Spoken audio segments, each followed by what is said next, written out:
Hi fans! Today I'm going to show you how to make a hot chocolate. And I have all my ingredients out and I'll show you them. You can get this box. Well, it's actually a container of chocolate, a cup,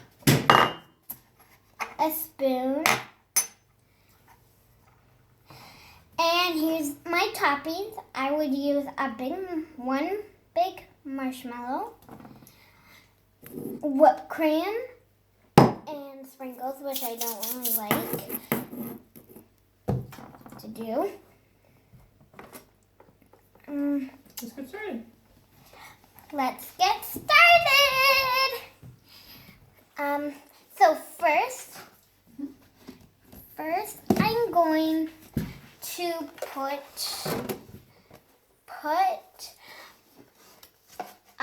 some chocolate in. You can do 3, 2, or 1.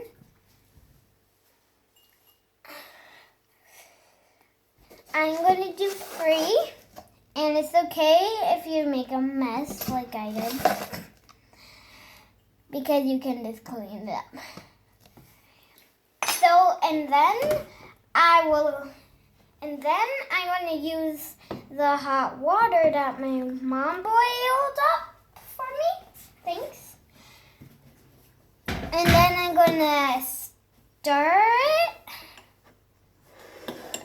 nicely so I don't make a mess. And then I'm going to choose my toppings. Today I'm just going to do 1 big marshmallow.